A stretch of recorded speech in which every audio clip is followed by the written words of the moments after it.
जय हिंद। अभ्यास online class के इस नए वीडियो में मैं कृष्ण आप सभी का स्वागत करता हूं। आज की इस वीडियो सेक्शन में दोस्तों हम फिर से पढ़ने वाले हैं खाद्य निरीक्षक भर्ती परीक्षा एग्जाम प्रिपरेशन को लगातार हम क्लासेस लेकर रहे हैं। तो हमारा आज का क्लास है दोस्तों क्लास नंबर 15, जिसमें हम आगे की पॉइंट्स को पढ़ने वाले हैं, आगे की जो धाराएं हैं उसको पढ़ने वाले हैं। और किसकी धाराएं पढ़ रहे हैं दोस्तों, जो है आवश्यक वस्तु अधिनियम 1955, क्योंकि यहाँ से प्रश्न जो है पूछा जाता है।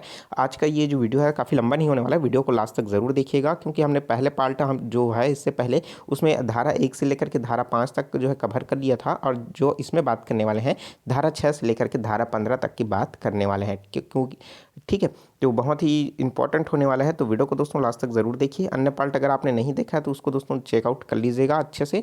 और जो स्टूडेंट नए हैं बिल्कुल चैनल को सब्सक्राइब करके नोटिफिकेशन बेल आता है ज़रूर ऑन कर लीजिएगा, क्योंकि इसी तरीके का ज्ञानवर्धक वीडियो आपको मिलता रहेगा। तो चलिए दोस्तों वीडियो स्टार्ट करते हैं।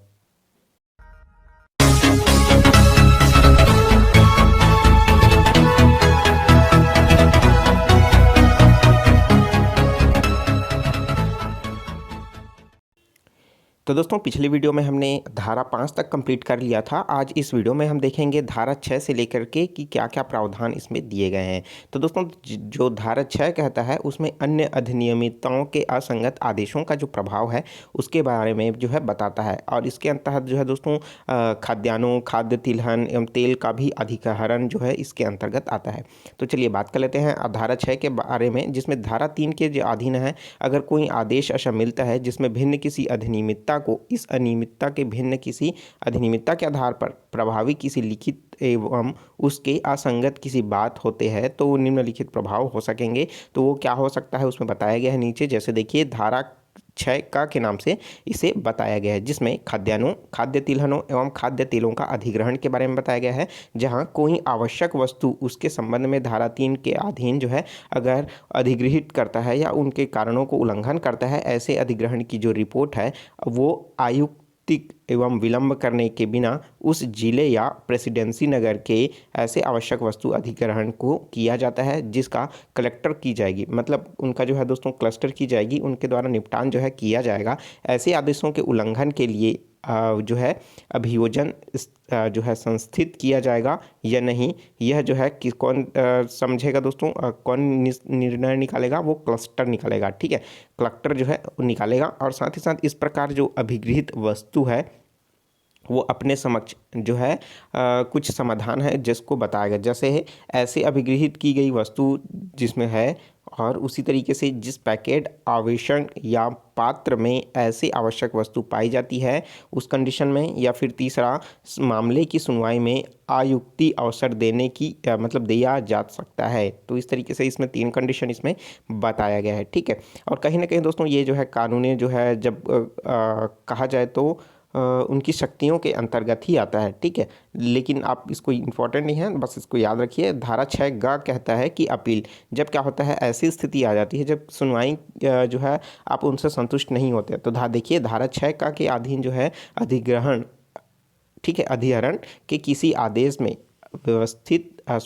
व्यथित कोई व्यक्ति ऐसे आदेश को अपने को संसूचना की तारीख से 1 महीने के भीतर जो है अपील कर सकेगा। जहां धारा 6 का के अधीन कोई आदेश जो है उपरांतित या फिर बालित किया गया है, जहां किसी ऐसे आदेश की जिसकी बाबत अधिग्रहण का आदेश 6 के अधीन किया गया है या फिर उल्लंघन के लिए संस्थित जो अभियोजन है उसको दिया गया है, या फिर संबंधित व्यक्ति को दोष मुक्त कर दिया जाता है, तथा दोनों में से किसी एक ही दशा में जो है कारण संभव नहीं हो सकता। ठीक है, एक ही को किया जाएगा आपको। यदि जो है दोस्तों इसके अलावा और भी कह रहा है कि अभिगृहित आवश्यक वस्तु लौटा भी दी जाएगी, ऐसे व्यक्ति को धारा 6 का की उपधारा के अनुसार जो है ये सब कार्रवाई की जाएगी। ठीक है, और साथ ही साथ इसमें बताया गया है धारा 6 घ। ठीक है, तो धारा 6 घ में अगर इन सब के दंडों की बात की ही गई है, जिसमें अधिग्रहण के अधिनिर्माण का अन्य दंडों में बाधा ना करना, जैसे कलेक्टर जो द्वारा जो है अधिनियम में किसी भी अधिग्रहण को लेकर, अधिहरण को लेकर के अधिनिर्णय किसी ऐसे दंड के लिए दिया जा रहा है जो जो निवारित नहीं करेगा, जो कि उसका प्रभावी व्यक्ति उस अधिनियम के अधीन भागी है। ठीक है, कहीं ना कहीं धारा 6 इतना इम्पोर्टेंट नहीं है, लेकिन क्या रखना है आपको कि कहीं ना कहीं जो है अगर वो उल्लंघन करेगा तो उनको सजा देने की बात जो है कही जाएगी। देखिए धारा 7 जो कहता है कि उल्लंघन के मामले में जो है कौन कौन सी सजा एवं जुर्माना कितना कितना देने की बात इसमें भाई कही गई है। तो धारा 7 जो है उनकी शक्तियों से रिलेटेड है। तो इसमें पहला शक्ति बताया गया है कि उस पर जो धारा 2 है, खंड ज या खंड झ के प्रति निर्देश में दिए गए आदेश की दशा में कारावास जिसकी अवधि 1 वर्ष हो सकती या फिर दंडनीय होगी या फिर जुर्माना भी हो सकता है। ठीक है, तो ये कंडीशन बताया गया है, मतलब 1 वर्ष तो मिनिमम होगा ही होगा। यदि किसी आदेश की दशा में कारावास जिसकी अवधि 3 माह से कम नहीं होगी किंतु 7 वर्ष तक हो सकती है, मतलब 4 महीने से लेकर के 7 वर्ष तक हो सकता है, या फिर दंडनीय होगा या फिर जुर्माना का भी देय हो सकता है। ठीक है, दोनों कंडीशन इसमें हो सकता है। ऐसी संपत्ति जिसके बाबत आदेश का उल्लंघन किया गया है, सरकार के पक्ष में उनको क्या कर लिया जाएगा, जब्त कर ली जाएगी। उसी तरीके से जो कोई पैकेज आवेदक या फिर पात्र जिसमें संपत्ति पाई गई हो, या फिर कोई पशु, गाड़ी, जलयान या फिर अन्य जो प्रहण है, ठीक है, जिसमें संपत्ति को लेकर के किए जाने वाली बात जो है इसमें कही गई है, तो उन सभी को चीज़ों को क्या कर लिया जाएगा, न्यायालय के आदेश के अनुसार सरकार के पक्ष में सहपत जो है उसको कर लिया जाएगा। उसी तरीके से दोस्तों इन सब के बारे में बताया गया है कि जो पालन नहीं करेगा उसके 3 मास की अवधि किंतु 7 वर्ष का दंडनीय होगा। ठीक है, उसी तरीके का इसमें ही बताया गया। देखिए अब धारा का जो कहता है वो केंद्र सरकार की ओर से रकम भू राजस्व की जो बकाया राशि है उसको वसूलने के लिए बताया गया है, जिसमें पहला बताया गया है कि जहाँ कोई व्यक्ति 2 हो, ठीक है, तो उसके लिए कंडीशन क्या है कि धारा 3 के अधीन जो है किसी भी व्यक्ति का अनुसरण करता है तो वह जो रकम है संदाय करने के लिए होगा। दूसरा बताया गया कि किसी रकम किसी खाते या उस धारा के अधीन किसी आदेश के अनुसार जो अनुसरण करता है, तो इनको दोस्तों पूरी तरीके से इसमें भी वही है और इस तरीके से इसमें बताया गया है। ठीक है, तो कहीं ना कहीं ये जो है उनके अधिकारों एवं शक्तियों के बारे में बताया गया है, जिनमें उनके जो जुर्माना है और साथ ही साथ उनके दंड को बताया गया है। अब बात कर लेते हैं इसके प्रयत्न एवं दुष्प्रेरण को। तो धारा 8 कहता है प्रयत्न एवं दुष्प्रेरण, जिसमें ऐसे किसी व्यक्ति के द्वारा कोई ऐसा गलत काम करने के लिए प्रयत्न किया गया हो या फिर गलत जो दुष्प्रेरण करने की कोशिश की गई हो, तो उनके लिए भी दोस्तों धारा जो 7 के अनुसार जो है पूरी तरीके से निर्णय, जुर्माना एवं दंड देने का बात कही गई है। ठीक है, तो इतना डिटेल में इसमें मैं नहीं बता रहा हूँ, लेकिन उसमें क्या है, इसका निष्कर्ष इसमें यही निकलता है। जब अगर कोई क्या करता है, प्रयास करता है गलत चीज़ों को बढ़ावा देने के लिए, गलत तरीके से काम करने के लिए या फिर उसको दुष्प्रेरण के लिए, तो उनको सजा देने की धारा 7 के अनुसार ही उसमें सजा देने की इसमें बात जो है कही गई है। उसी के साथ धारा 9 जो कहता है मिथ्या कथन, बहुत सारा ऐसा एडवर्टाइजमेंट आपने देखा होगा जिसमें मिथ्या कथन को कहता है होना जाना कुछ नहीं रहता, सिर्फ सामने वाले को उलझाना रहता है और उसको फंसाना रहता है। तो ये कहीं ना कहीं दोस्तों इसके लिए जो है कारावास की होगी, जिसमें अधिकतम 5 वर्ष के लिए और जुर्माना भी हो सकता है या फिर दोनों दंडनीय हो सकता है। किसमें दोस्तों, धारा 9 के अनुसार जो है मिथ्या कथन में बताया गया। अब उसी अनुसार दोस्तों धारा 10 की बात करें तो इसमें कंपनियों पर अपराध, मतलब जो कंपनी होते हैं वो बहुत सारे अपराध ऐसे कर देते हैं तो पता ही नहीं चल पाता। ठीक है, क्योंकि जो गरीब मजदूर होता है वो कहीं ना कहीं जो है दोस्तों आगे चल कर की केस लड़ने में क्या होता है, असमर्थ होता है, क्योंकि उसके पास पैसा नहीं होता। ठीक है, तो यदि धारा 3 के अधीन जो किसी भी आदेश का उल्लंघन करेगा, उस व्यक्ति कंपनी हो तो प्रत्येक व्यक्ति जो उस उल्लंघन के समय उस कंपनी में कारोबार में संचालन के लिए उस कंपनी का भार साधक और उसके प्रति उत्तरदायी था, साथ ही वह कंपनी भी ऐसे उल्लंघन को दोषी समझेगा जाएगा, तदनुसार उसके विरुद्ध कार्यवाही के लिए दंडित किए जाने की भागी होगी। ठीक है, परंतु इस उपधारा में कोई बात ऐसी किसी व्यक्ति को दंड का भागी नहीं बना दिया जाएगा जब तक उन पर क्या हो, साबित करके उल्लंघन करने की जो जानकारी है उसको दिया गया हो, पूरी तरीके से कहीं ना कहीं उनके पास जो है सबूत होना चाहिए। ठीक है, तो इन्हीं सब के बारे में बताया गया है। देखिए अपराधों का संज्ञेय, तो अपराधों का जो संज्ञेय है और अजमानती होगा, मतलब कहीं ना कहीं जो अपराध से रिलेटेड होगा कंपनी का ना, है ना, तो उसमें क्या हो जाएगा, अजमानती, मतलब उनको क्या हो जाएगा, जमानत नहीं दिया जाएगा।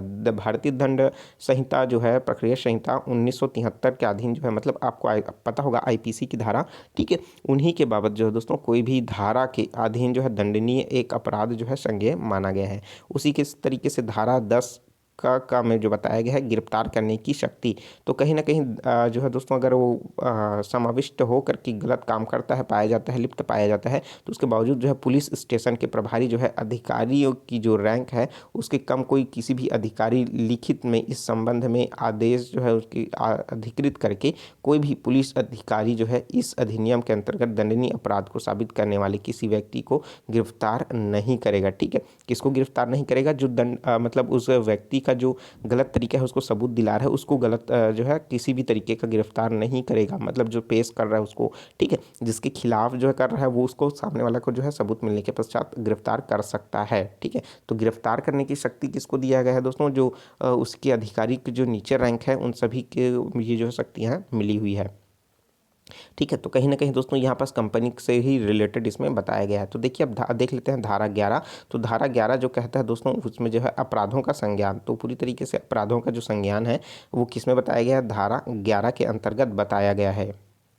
तो उन अपराधों के बारे में पूरी तरीके से कोई न्यायालय उस अधिनियम के अधीन जो है दंडनीय किसी अपराध का संज्ञान उस दशा में सिवाय नहीं करेगा जिसमें किसी ऐसे अपराध को गठित करने वाले तथ्य लिखित रिपोर्ट ऐसे व्यक्ति द्वारा की गई हो जो भारतीय दंड संहिता 1860 संख्या 45 की धारा 21 के यथा परिभाषित लोक सेवक है या पीड़ित कोई व्यक्ति या कोई अधिकृत उपभोक्ता संस्था चाहे उस व्यक्ति का सदस्य हो या फिर नहीं। ठीक है, उन पर जो है अपराधों एवं संज्ञानों का जो है किस तरीके से निर्णय लिया जाएगा ये बताया गया है धारा 11 में। अब बात कर लेते हैं धारा 12। तो धारा जो 12 है उसमें जुर्माने के बारे में जो है विशेष उपबंध बताया गया है कि किसको कितना जुर्माना लगेगा। ठीक है, तो कहीं ना कहीं दोस्तों इसमें 5,000 रुपये की एवं उससे अधिक के जो है आदेश जो है इसमें उल्लंघन के दौरान जो है इसमें दिया जाएगा। और जो है मजिस्ट्रेट किसी भी प्रथम वर्ग के न्यायिक मजिस्ट्रेट के लिए इस नियमित राज्य सरकार का विशेष रूप से क्या करेगा इसमें